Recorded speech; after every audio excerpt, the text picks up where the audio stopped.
Salut à tous, je suis Grégory Guittard, le directeur de publication du Journal du Coin, et aujourd'hui je vous présente une petite interview avec Marcelo Sampaio, le cofondateur de Hashdex, l'un des principaux gestionnaires de fonds crypto brésiliens qui se lance prochainement en Europe. On discute avec lui de leur projet justement pour l'expansion européenne, mais pas seulement.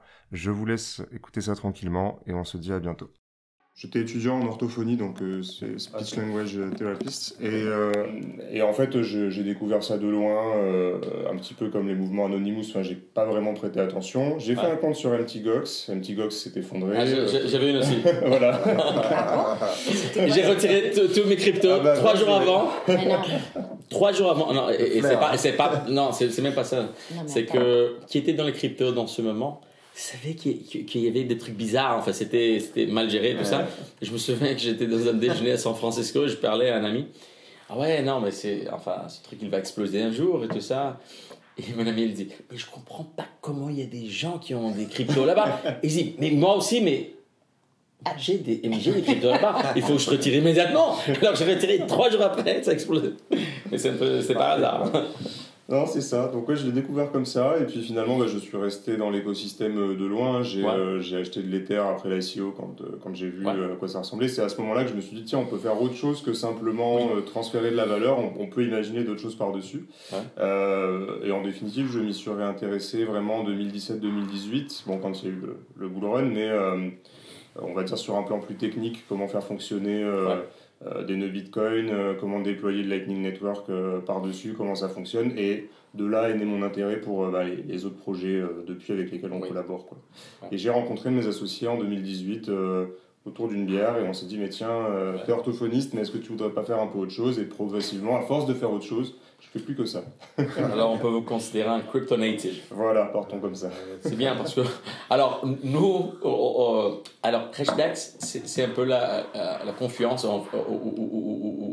la somme des crypto natives, du tech native et du marché financier traditionnel classique. Et alors c'est ça, c'est par design.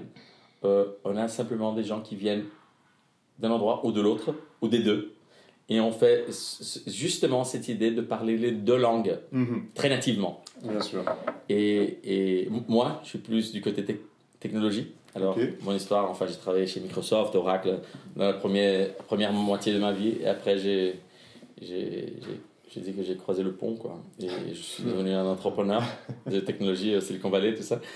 Mais sinon, pour moi, j'ai découvert crypto 2011. Alors, est-ce que ça me fait de nouveau un peu vieux dans les cryptos? Non, mais et ce que s'est passé, c'est que je dis que moi personnellement, je pense que j'ai eu le temps et pour vraiment comprendre et y croire et comprendre assez pour y croire que les cryptos seraient dans le futur de plusieurs manières d'autres que simplement la transférence de valeur. Et c'est en fait ça qui était super controverse, je pense que dans ce moment-là, parce que principalement dans le monde des crypto native, on a toujours les bitcoin maximalistes. et je disais, cette histoire de réseau incentivé, on peut résoudre n'importe quel problème que les softwares peuvent résoudre, mais d'une manière nouvelle, qu'on peut rémunérer les gens qui font l'open source marché, mais avec une rémunération qui est aussi le ticket pour entrer dans le concert. Alors on crée un marché secondaire uniquement basé en demande, et ça c'est un truc complètement nouvelle, enfin, et que ça change tout.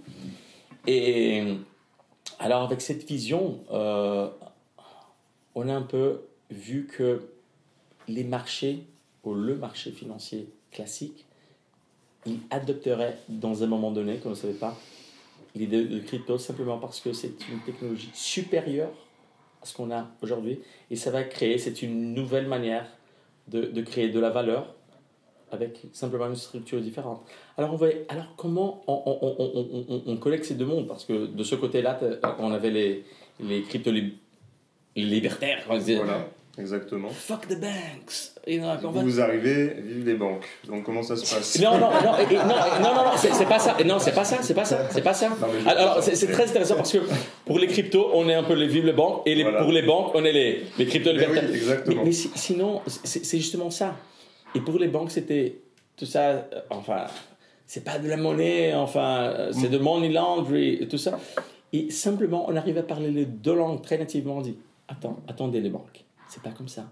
Alors, dans ce chaos, il y a beaucoup d'ordre et vraiment, il y a une technologie qui va changer beaucoup ce marché. Ok, et simplement dire que, devenir aveugle à cette réalité, c'est pas une bonne stratégie. Alors, laissez-nous aider, à naviguer un peu ce monde, mais principalement d'une manière très pratique, parce qu'on fera ça avec des produits dans le marché financier régulé, okay? Mais plus que ça, c'est en apportant l'éducation de la crypto à vous, premièrement, et après dans les clients. Alors ça, et pour le marché des cryptos, pour le monde des cryptos, on dit, attendez les gars, si vous voulez vraiment faire la révolution, l'establishment, il faudra qu'il vienne, parce que... Si vous voulez Bitcoin to the moon... Exactement, il faudra. C'est vrai. Alors, l'idée, c'est qu'on travaille ensemble. Alors c'est ça, c'est notre rôle dans toute cette histoire, c'est vraiment faire ce pont. Alors on parle les deux langues, et la manière qu'on fait ça vraiment, c'est qu'on fait des produits qui deviennent les cryptos investissables à la plupart des gens, parce que c'est des produits simples qu'ils connaissent, qu'ils sont habitués, okay, avec les réseaux qu'ils font confiance déjà, qu'ils y sont déjà, okay, d'une manière avec toute la sécurité, parce qu'on sait que crypto c'est pas évident, pour la plupart des gens. Donc vous achetez, en fait, qu'est-ce que vous proposez comme produit exactement? Alors des ETP, des ETP et des ETF. Ouais. Alors c'est ça, qui sont les structures les plus connues dans le marché financier traditionnel. Alors imagine vos parents, vos cousins, qui sont pas dans ce monde, mais pourtant conceptuellement, il fallait dans ces investissements, c'est très bon qu'ils ont des cryptos, un petit peu de crypto, parce que pour la diversification, c'est concept, il faut y avoir, quoi. C'est avoir un prêcher un convaincu, donc il n'y a pas de souci. Alors, cette idée que ce profil, il ouvre un compte dans les Binance, dans les c'est très dur. Alors ça, c'est un peu le concept, parce qu'on pense qu'on démocratise beaucoup plus en ce moment de l'histoire, en apportant des produits de ce genre qu'autrement. En fait, si je résume, votre projet un petit peu en Europe serait de faire la même chose que ce que fait par exemple, ce qu'on a traité en début de semaine, ce que fait Arcand Capital avec la Société Générale en proposant des produits structurés crypto directement aux banques européennes. Oui, alors les clients institutionnels d'abord et après pour les particuliers idéalement. C'est un peu ça, je pense que la différence, c'est dans la thèse d'investissement. Alors pour nous, ça commence dans les index. Dans l'index. Alors pour la plupart des gens, imaginez-vous que, vous savez ça très bien, les cryptos, c'est pas que c'est très volatile simplement les prix, c'est volatile les projets. Quels sont les projets qui vont être vivants dans 5 ans, dans 10 ans, dans 15 ans? C'est très dur à dire ça. Okay? Alors un approach, une forme d'investir, de jouer ce jeu qui est super établi en ce moment, c'est simplement d'acheter le marché. Don't try picking winners on the market. Et ça, c'est le CAC 40. Ça, c'est le S&P 500. Alors, avec Nasdaq, on a créé l'index que de plus en plus devient le mainstream, le standard pour les cryptos. Ah, mais en fait, c'est ça. Voilà, c'est de là. Alors, ça, c'est la différence. Okay. Parce que la structure, c'est assez similaire, les arcans et tout ça. Mais sinon, je pense que la différence, c'est pas simplement les structures, mais c'est la thèse. Alors pour nous, ça commence dans les index, dans les indices, et avec le plus basique, que probablement ça sera le plus grand produit. C'est déjà notre plus grand produit, et on est le plus grand du monde, déjà. Mais c'est de là, on part de là, et on crée d'autres indices plus ou plus sophistiqués, une fois que les investisseurs sont confortables, bien sûr. Connaissent le marché. Alors maintenant, ils passent à un indice de Web3, un indice de DeFi, de Metaverse, Et en suivant les projets. Okay. Exactement. D'accord. Alors c'est d'où on vient. Il y a de quoi faire. Bien sûr. Mais c'est génial, c'est les standards. Ah oui, non, mais complètement, c'est très intéressant. Et c'est quelque chose qui va se passer. Si on regarde un peu l'histoire, ça s'est établi. Enfin, les indices sont là. Et ils ont un rôle très important pour être le benchmark des industries. Mais sinon, pour la plupart des gens, c'est le début. C'est où ça commence. Et après, on passe à d'autres choses. Et donc, comment vous allez attaquer l'Europe ? En passant par qui, par quoi ? Moi, j'avais vu pas mal de choses déployées sur la bourse suisse. Ouais. Ils ont l'air assez... en tout cas, par rapport à la France, je pense que c'est plus fluide. Mais du coup, comment vous voyez la chose ? Bon, alors, on a commencé en Suisse. Ah, bon, bah alors. alors on a listé notre premier ETP en Suisse. Ok. Et on vient de lister dans la bourse de Paris, Francfort et Amsterdam. Alors, on a justement un produit qui est vraiment européen. Okay. Et en ce moment, aujourd'hui, vous et n'importe qui, peut simplement investir directement à la bourse. Mais sinon, on commence justement à raconter cette histoire parce que on arrive, on débarque, on arrive en Europe. et c'est beaucoup de... Moi, je peux passer par ma banque aujourd'hui et demander d'acheter, donc c'est des parts d'un fonds, des parts de l'index, donc je donne les références et on peut acheter pour moi des parts de cet index-là. Alors, comment ça fonctionne ? Conceptuellement, oui, mais sinon, on a des banques en ce moment qui sont très restrictives pour les cryptos. Alors, il y a un travail qu'on a déjà commencé avec justement les banques et plus haut de gamme ou structurées ou grandes sont ces banques, j'imagine, plus restrictives elles sont. Alors par exemple en ce moment c'est à la bourse, mais si vous demandez à Crédit Agricole, peut-être il vous laissera acheter, et ils ne vont pas vous offrir, mais peut-être il vous laissera acheter si vous signez 1 million de documents. Oui, bien sûr. Alors l'idée c'est que au long des mois, peut-être des années, on arrive à vaincre de travailler avec eux, comme on a fait dans d'autres endroits, d'autres géographies. C'est qu'ils sont suffisamment confortables pour dire ok, on connaît ce asset manager et même on les fait partenaires, associés à nous. Et on est confortable de les recommander. Et premièrement, le procès généralement, c'est qu'ils recommandent. C'est ok, si vous voulez des cryptos, ça c'est notre recommandation et éventuellement ils recommandent activement une fois qu'ils comprennent, qu'ils sont...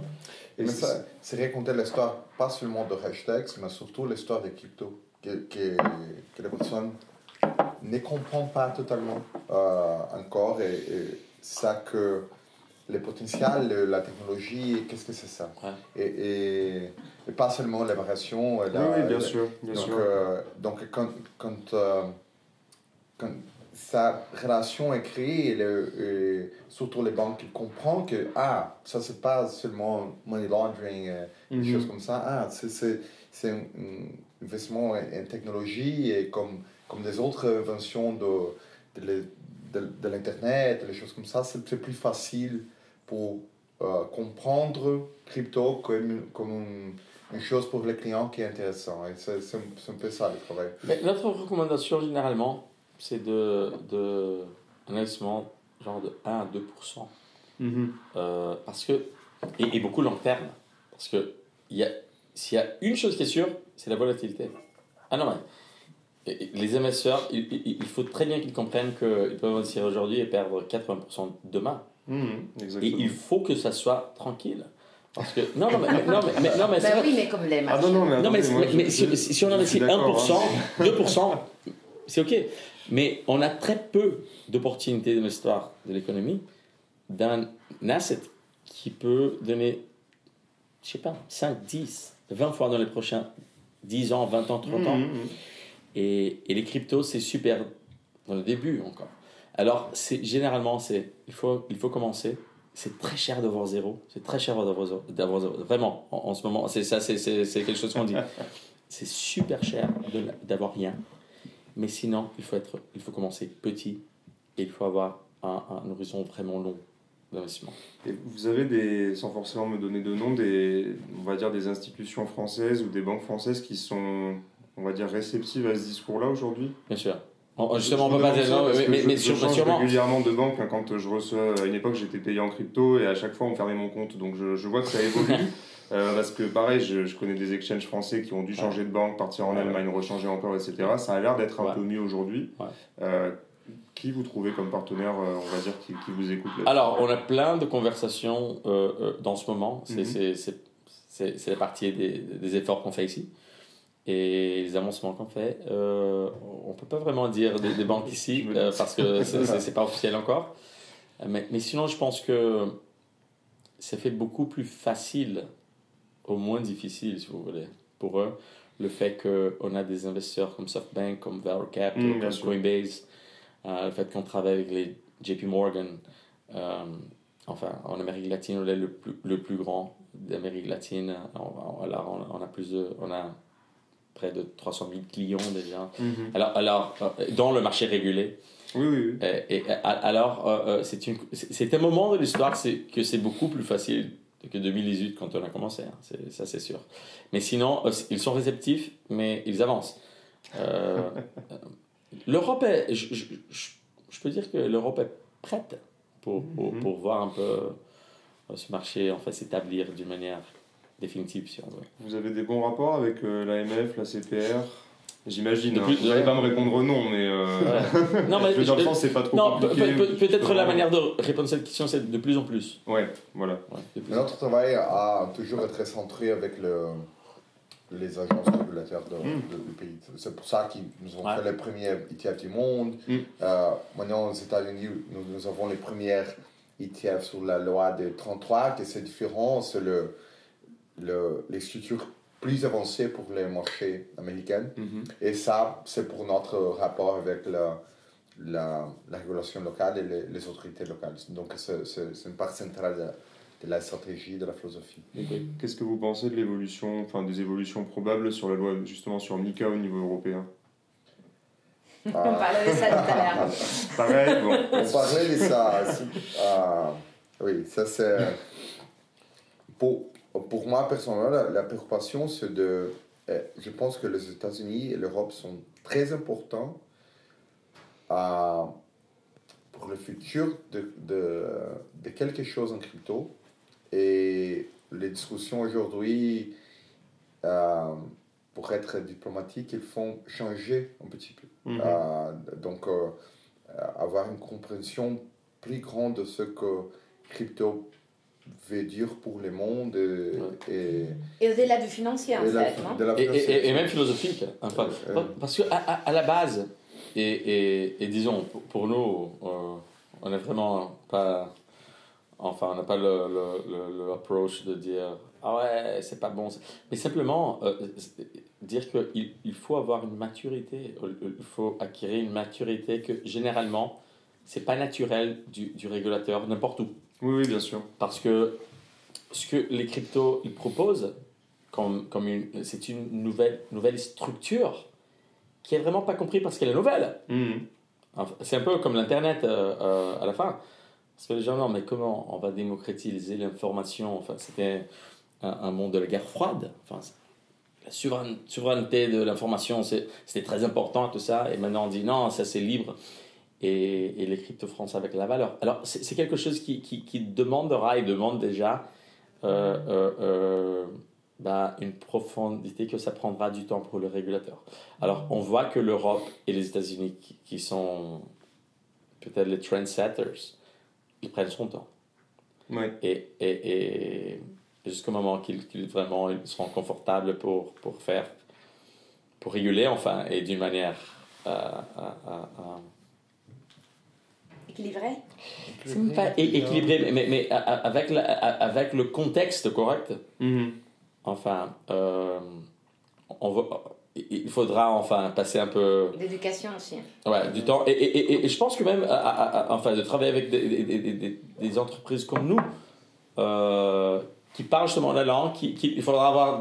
Crypto prend du temps, c'est quelque chose... On a une conversion aujourd'hui, alors on dort, on se réveille, on lit un truc ici maintenant, et on a une idée, on écrit un petit peu... Enfin, ça prend du temps. Bien sûr. Et alors, je veux dire que c'est pas le lendemain. C'est très intéressant maintenant, on peut dire qu'il y a quelque chose se passe dans l'amical et tout ça. Enfin, c'est déjà, ça avance quoi. Oui, oui. Vous pouvez pas dire ça l'année dernière, avant. Oui. Mais sinon, c'est pas vite. Hein. Les marchés régulés sont pas vite, en général. Alors, rythme. Oui, pas de souci. Très bien, ok, super. Et donc, sur votre avancée en Europe, ça va se faire à quel rythme? Vous me dites justement, enfin, à partir de quand, comment ça va se passer? Ben, on y est déjà. Alors, on a les premiers associés ici. Alors, on va faire une équipe très forte, et vraiment, enfin, on imagine que c'est un projet qui commence aujourd'hui, qui va durer des années, quoi. Enfin, oui, j'en doute pas trop. Non, mais des années, on veut vraiment être ou une des références, ou la référence pour les cryptos, pour établir une relation de confiance avec le marché, qui va des institutions à les investisseurs directs, que d'une manière que c'est ok, s'il y a quelque chose de nouveau, s'il y a des cryptos pour le point de vue d'investissement, je vais rester chez DEX parce que je sais qu'ils vont m'éduquer, ils vont avoir une bonne réponse d'une manière que moi je comprends, mais qui est totalement en ligne avec ce qui se passe en ce moment. Vous faites du capital risque sur certains projets ou pas du tout? Pas du tout. Okay. Alors on est vraiment en ce moment dans les blockchain mainstream. Okay. Et ce qu'on voit en ce moment, c'est que on donne l'accès pour le marché d'une manière où on retire tout le risque opérationnel que les cryptos ils en ont aujourd'hui. Alors c'est ça, c'est la custodie et tout ça. Enfin, c'est quand vous investissez à acheter une action de EDF, vous êtes pratiquement sûr que vous n'allez pas être volé, quoi. Ça c'est pas ça c'est pas complètement vrai pour les cryptos. Vous n'allez pas la perdre tout seul. Pas la perdre tout seul, ou demain ça va pas passer une loi que ça va interdire. Alors on a plusieurs trucs que je pense que on fait, on structure des produits que l'investisseur ils seront pas préoccupés dans ces domaines-là. Bien sûr. Et on crée une thèse qui fait plus de sens, on pense, pour y commencer avec des produits qui sont très bien gérés, qui sont pas chers, qui sont vraiment justes avec les clients, et de très haute qualité.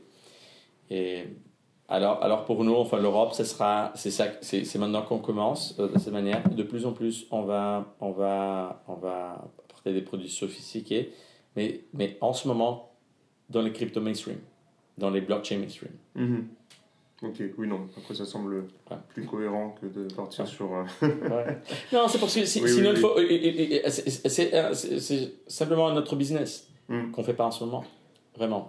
On est très laser focus. Non, puis vis-à-vis du régulateur, je pense que vous êtes plus audible à faire ça qu'à se disperser. Oui, bien sûr. Ok. Bah écoutez, super. Ouais. Non, on est ravis. On espère que c'est une première conversion que vous nous suivrez. Et avec plaisir. On aura beaucoup d'opportunités de... Il y a un nouveau produit qui sort en mi-octobre. Ouais. Et il y a quelque chose de très intéressant aussi qui va se passer, je pense, au mois de novembre. Ouais, ça grandit vite. Ouais, on a beaucoup de nouveautés. Pas de souci, de toute façon, vous me tenez au courant. C'était un plaisir de vous rencontrer. Un plaisir également. Merci. Merci.